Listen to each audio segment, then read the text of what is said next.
During the winter of 1979, a well-known writer and yoga expert named Marcia Moore mysteriously vanished without a trace, leaving all her belongings behind as well as her husband. The discovery of her body 2 years later offered more questions than answers. Then, about 30 years later, another body was discovered, which belonged to a man who had also gone missing in a strikingly similar case. Unbelievably, the man was Marcia's son. Timothy McVeigh was arrested by local authorities. That's where the guardrail, at the end of the guardrail. It was like a black hole. It was like a crack. And everything that fell into that crack just disappeared. Marcia Moore was born on May 22, 1928, in Cambridge, Massachusetts, into a successful family. Her father, Robert L. Moore, founded the Sheraton hotel chain, which today operates over 440 hotels around the world. One of her three brothers, Robin Moore, became a successful writer with multiple books rising to the top of the bestseller lists. Two of them, The Green Berets and The French Connection, were adapted to film. Marcia was also a talented writer, but was also deeply into nature. She became an expert in the philosophy of yoga. Her senior thesis, written in 1960, was titled Astrology Today, a Socio-Psychological Survey. Marcia later became somewhat of a celebrity when a book about her was published called Youth, Yoga, and Reincarnation by Jess Stern. There were photos of Marcia in the book demonstrating various yoga positions. Despite being nearly 40 at this time, she was in amazing shape and had incredible flexibility. This was a person who let the stars guide her life. She was so deeply in sync with nature that many people believe she had psychic abilities. Unfortunately, she had problems finding a permanent relationship. Her first marriage to Simon Roof did last about 13 years and produced 3 children, including a son named Christopher Roof. Unfortunately, the marriage ended in divorce, as did the next one to Louis S. Acker.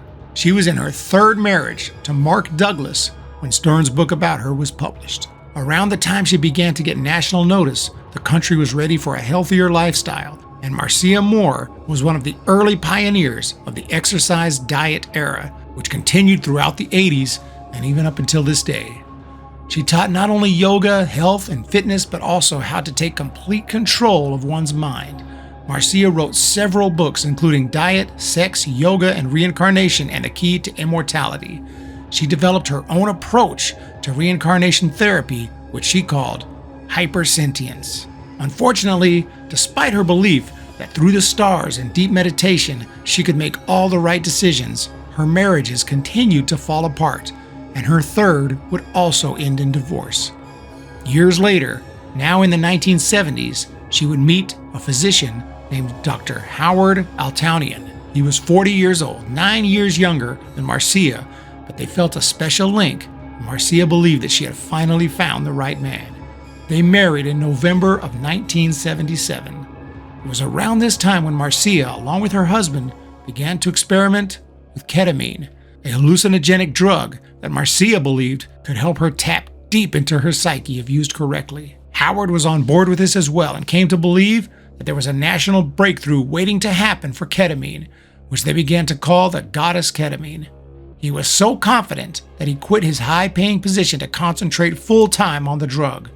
The two even chronicled their experiments with ketamine in a book titled Journeys into the Bright World. They injected themselves daily with the drug. Eventually, Howard stopped as the effects were not working as well for him as they were with Marcia.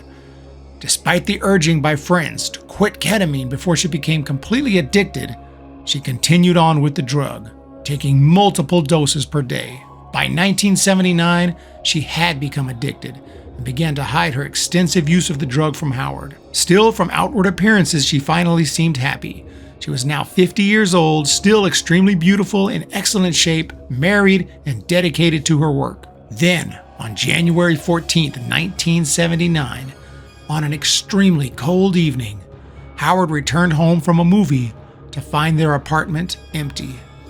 He had invited Marcia, but she declined, wanting to stay home and get some extra rest. Her belongings were still there, including her purse and wallet. Howard looked everywhere, including the local cemetery where she liked to take walks. Marcia was nowhere to be found. By the next morning, he called the authorities and reported his wife missing. During the initial investigation, there were few signs that anything criminal had occurred, but also very little to go on. One interesting discovery was her kimono on the floor, something completely out of character for the extremely neat Marcia. Could have been a kidnapping, but why were there no requests for a ransom? Suicide did not seem likely, as for one, she seemed completely happy and was about to start writing a new book the next day. Furthermore, her beliefs dictated that suicide is the absolute worst way to die in terms of reincarnation and only sets up a never-ending cycle of one miserable life after another. According to everyone she knew, including family members, there was no way that she would just voluntarily run away. Howard did tell police, however, that she was beginning to develop a mental disorder due to her drug use. As a physician who had now very much familiarized himself with ketamine, he believed that she may have simply fallen too far out of her mind due to the constant drug use for months on end, and maybe she just walked away. Although it isn't a normal response to ketamine, she had taken so much for so long that he thought it was a possibility, maybe even a probability.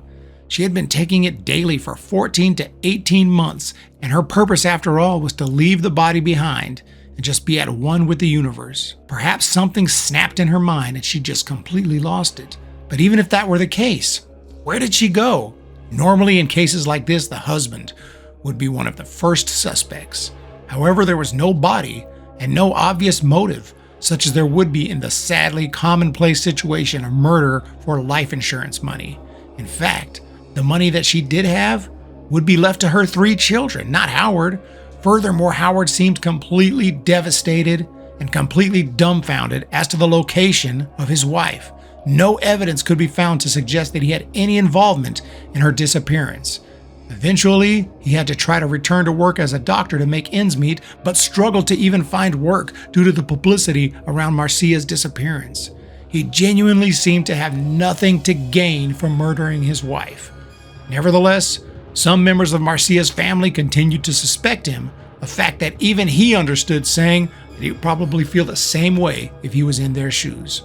The theories were abundant, and detectives were being forced to consider the most bizarre of possibilities.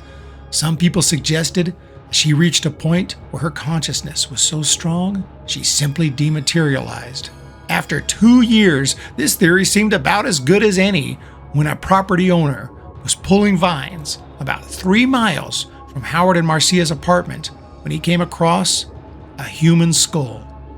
Dental records confirmed it was the skull of Marcia Moore. Nothing else related to Marcia was found in the area other than a few more of her bones. Could she have walked 3 miles in the freezing cold without anyone noticing her? To get to the spot the skull was found, she had to walk across a freeway. It is also interesting that she just happened to end up in an isolated spot amidst heavy vines encircled by large trees, which perfectly hid her body for 2 years. Some reports indicated that there was a small hole in the top of her skull, which normally would indicate a possible bullet hole. But the official opinion seems to be that any holes or any damage to the skull were simply part of the deterioration that occurred over the previous 2 years.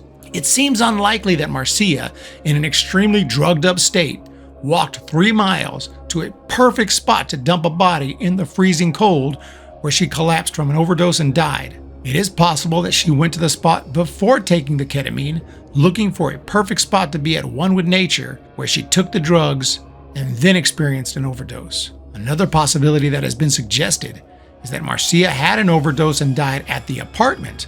Then Howard disposed of the body in order to avoid any potential criminal charges. While this may seem logical, his theater alibi completely checked out, and surely if she overdosed on drugs while he was at the movies, he wouldn't be held accountable. Ultimately, the case remains unsolved and shrouded in mystery, and things only get weirder from here. Another theory, one suggested by Marcia's brother, is the wild possibility that she was murdered in some kind of a cult ritual, a theory that feels completely unlikely. At least it did, until more recent years when something else, absolutely unexpected, occurred.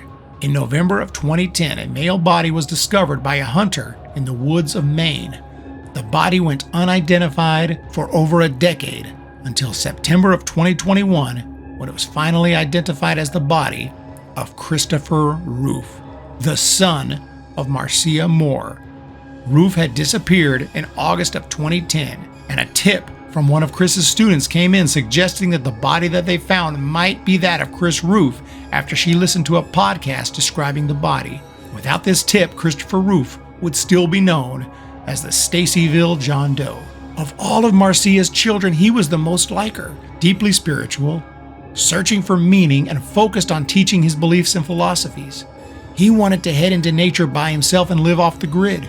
His friends, colleagues, and students felt that he would never just disappear, yet he seemed to vanish into thin air. The two cases, even if they did not involve a mother and son, are strikingly similar. Just like in his mom's death, the circumstances surrounding his and how he ended up where he was found is a complete mystery. With the knowledge of Chris's tragic end, the cult ritual murder theory doesn't seem quite as ridiculous, although I still find it unlikely. So what happened to Marcia and Chris? Were their deaths completely coincidental, or were they both murdered?